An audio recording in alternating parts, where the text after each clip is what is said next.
Hello students, let's start our chapter Theory of Demand.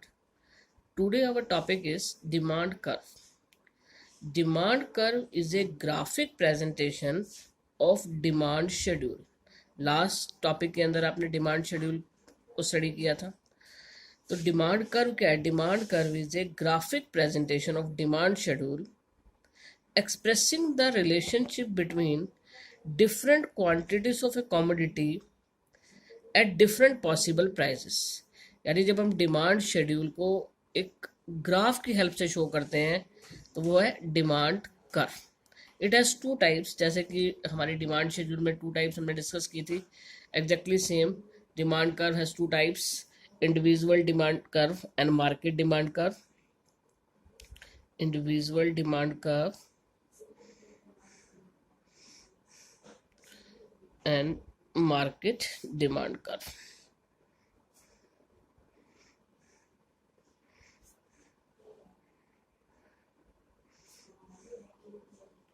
इसे graph की help से show करेंगे. First of all individual demand curve बना रहे हैं हम लोग.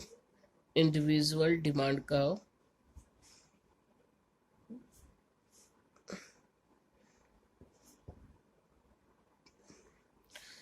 शेड्यूल में इमेजिनरी डाटा रहता है जो हमने शेड्यूल लास्ट लेक्चर के अंदर डिस्कस की, और शेड्यूल का डाटा लेकर आपने क्या बनाना है? डिमांड कर्व बनानी है. तो एक बार हम यहाँ पे शेड्यूल दोबारा से बना रहे हैं.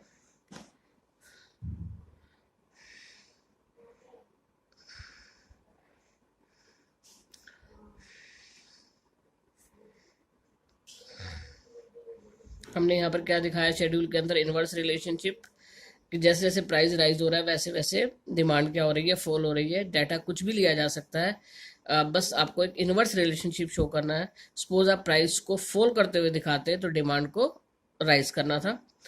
अब इसी शेड्यूल की हेल्प से हम कर्व ड्रॉ करेंगे.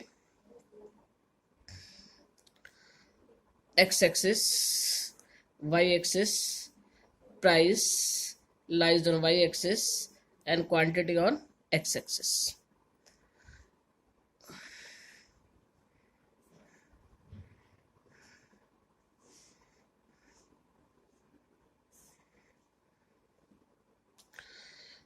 When price is 1 rupee, then quantity demanded is 3 units. इस तरह से आपने क्या करना है? ज्वाइन करना. Now when price is 2 rupees, then quantity demanded is 2 units. And when price is 1 rupee, then price is 3 rupees, then quantity demanded is 1 unit. अभी 3 points हमारे पास आ गए. तीनों को मिलाकर हम क्या कर देंगे? अपनी डी डिमांड कर्व ड्रॉ कर देंगे.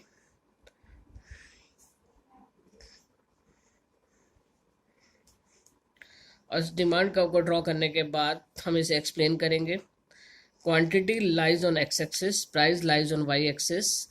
When price is 1 rupee, then quantity demanded is 3 units. And now when price is 3 rupees, then quantity demanded is 1 unit. DD is demand curve, and this curve shows inverse relationship between price and demand. Inverse relation. इसी तरह से अब market demand curve, हमने individual demand curve के बाद market demand curve draw करनी है. Market demand curve के लिए हमें पहले वही शेड्यूल चाहिए. Price, A is quantity and B is quantity, और फिर बन जाएगी हमारी मार्केट. सपोज प्राइस हमने वही का वही रख लिया. जो हमने इंडिविजुअल डिमांड शेड्यूल के अंदर डाटा लिया वही हमने ए की डिमांड ले ली. बी की डिमांड में थोड़ा सा चेंज दिखा दिया, बट इनवर्स रिलेशनशिप शो कर रहे हैं कि प्राइस राइज कर रहा है, दोनों की डिमांड क्या हो रही है? फॉल हो रही है. अब इसी से हम अपनी कर्व ड्रॉ करेंगे. तो जिस तरह से अपने इंडिविजुअल डिमांड कर्व अपनी ड्रॉ की, एग्जैक्टली सेम डेटा लेकर हमने ए की डिमांड ड्रॉ की. उसके बाद बी का demand curve. When price is 1 rupee, B's demand is 4 units. Now when price rises, demand falls down. Now when price is 2 rupee, demand is 3 units, and price is 3 rupee, then demand is 2 units. DD is the demand curve, and this curve shows the inverse relationship between price and demand. अभी इन दोनों का data लेकर जिस तरह से हमने demand schedule बनाई थी, उसी डाटा से हमने मार्केट डिमांड कर्व ड्रॉ की है. Market demand curve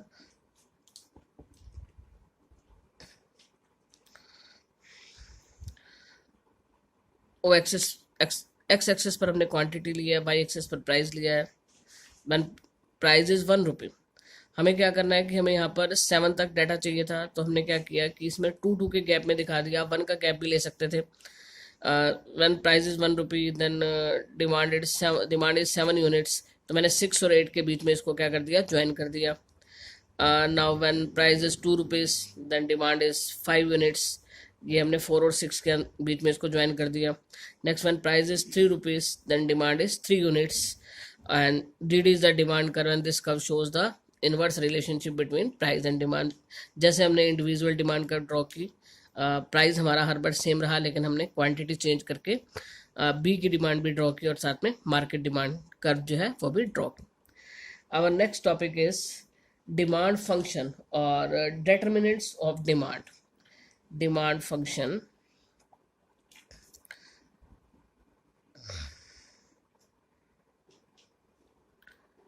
or we can say determinants of demand.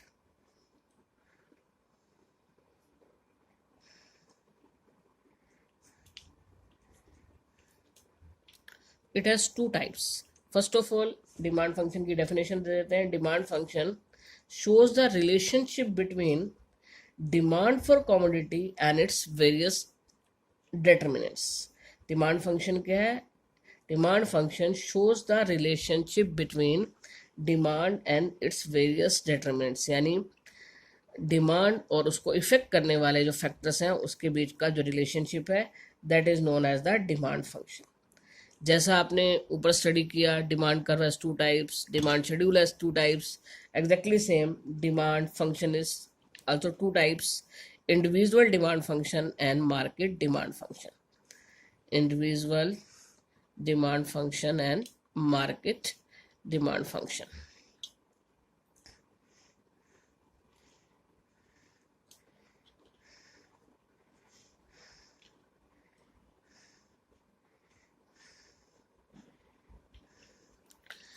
Chapter को बहुत ही केयरफुली करना है, क्योंकि जैसा कि हम थ्योरी ऑफ डिमांड के अंदर कर रहे हैं वैसा ही हमारे पास एक चैप्टर है थ्योरी ऑफ सप्लाई। इसी तरह से उसके अंदर भी हमें सप्लाई का और सप्लाई शेड्यूल्स बनानी है एंड सप्लाई फंक्शन को डिस्कस करना है। तो इनकेस आप थ्योरी ऑफ डिमांड को केयरफुली करते हैं तो थ्योरी ऑफ सप्लाई जो है ईजिली आपकी समझ में आ जाएगा।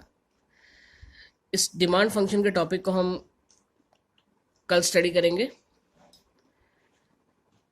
और इसको आप केयरफुली रीड करिए।